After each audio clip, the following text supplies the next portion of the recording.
Random House Audio presents The Art of Gathering, How We Meet and Why It Matters, by Priya Parker, narrated by Bernadette Dunne. For my Anand, who shows me daily the true meaning of awing and honoring. Introduction. The way we gather matters. Gatherings consume our days and help determine the kind of world we live in both our intimate and public realms. Gathering, the conscious bringing together of people for a reason, shapes the way we think, feel, and make sense of our world. Lawgivers have understood, perhaps as well as anyone, the power inherent in gatherings. In democracies, the freedom to assemble is one of the foundational rights granted to every individual. In countries descending into authoritarianism, one of the first things to go is the right to assemble. Why? Because of what can happen when people come together, exchange information, inspire one another, test out new ways of being together. And yet, most of us spend very little time thinking about the actual ways in which we gather. We spend our lives gathering, first in our families, then in neighborhoods and playgroups, schools and churches, and then in meetings, weddings, town halls, conferences, birthday parties, product launches, board meetings, class and family reunions, dinner parties, trade fairs, and funerals. We spend much of that time in uninspiring, underwhelming moments that fail to capture us, change us in any way, or connect us to one another. Any number of studies support a notion that's obvious to many of us. Much of the time we spend in gatherings with other people disappoints us. With the occasional exception, my mood in conferences usually swings between boredom, despair, and rage. Duncan Green, a blogger and specialist in international development, confesses in The Guardian. Green's take isn't unique to conferences. The 2015 State of Enterprise Work Survey found that wasteful meetings were employees' top obstacle to getting work done. We don't even seem to be thrilled with the time we spend with our friends. A 2013 study, The State of Friendship in America 2013, A Crisis of Confidence, found that 75% of respondents were unsatisfied with those relationships. Meanwhile, in How We Gather, a recent report on the spiritual life of young people, Angie Thurston and Casper ter Kuile write, as traditional religion struggles to attract young people, millennials are looking elsewhere with increasing urgency. As much as our gatherings disappoint us, though, we tend to keep gathering in the same tired ways. Most of us remain on autopilot when we bring people together, following stale formulas, hoping that the chemistry of a good meeting, conference, or party will somehow take care of itself, that thrilling results will magically emerge from the usual staid inputs. It is almost always a vain hope. When we do seek out gathering advice, we almost always turn to those who are focused on the mechanics of gathering: chefs, etiquette experts, floral artists, event planners. By doing so, we inadvertently shrink a human challenge down to a logistical one.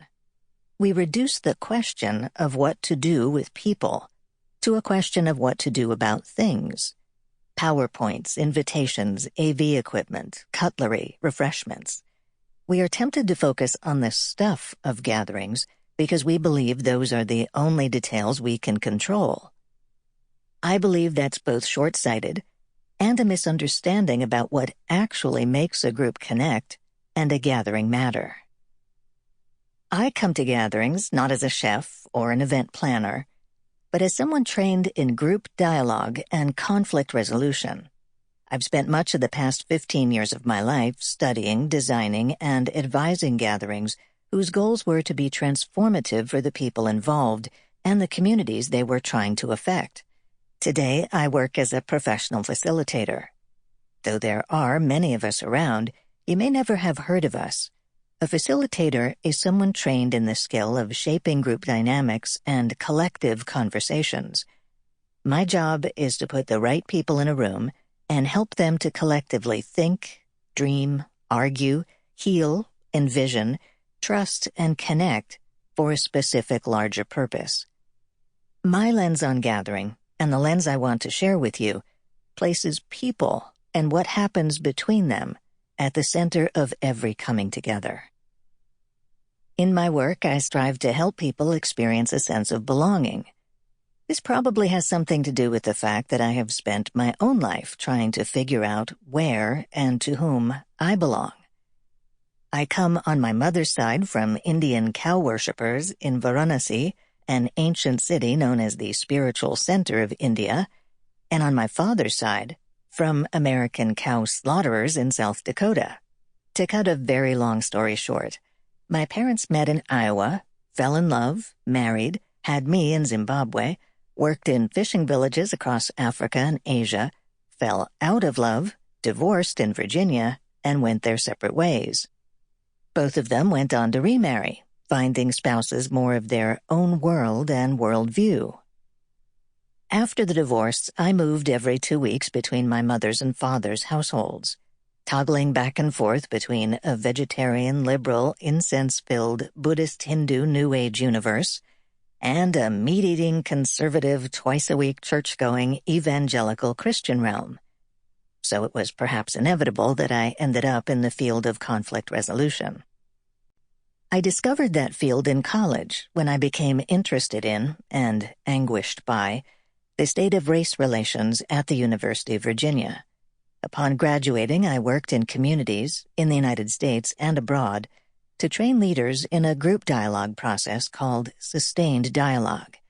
It is a gathering technique that aims to transform fractured relationships across racial, ethnic, and religious lines. Through that work, I became fascinated with what occurs when people attempt to come together across difference.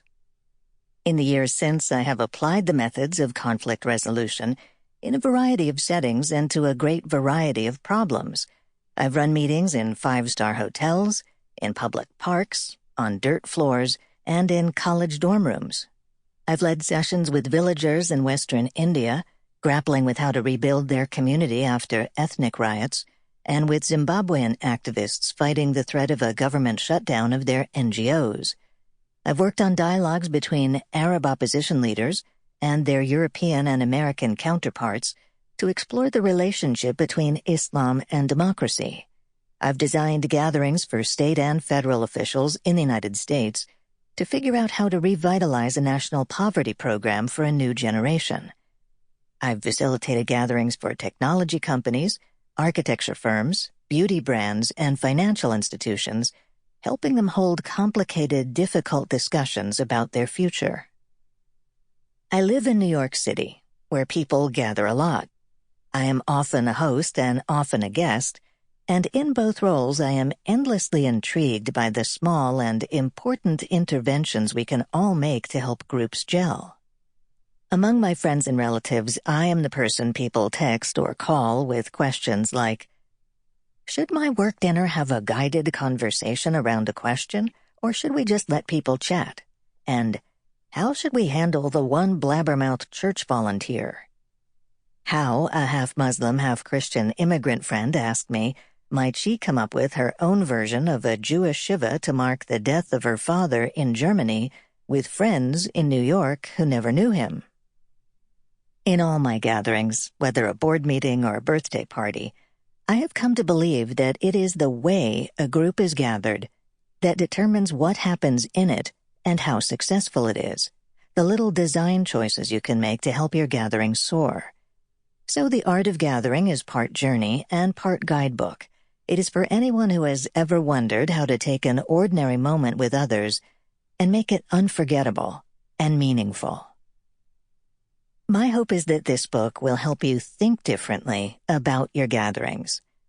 I have organized the chapters to reflect the sequence that I walk my clients and friends through and that I employ myself when designing a meaningful event.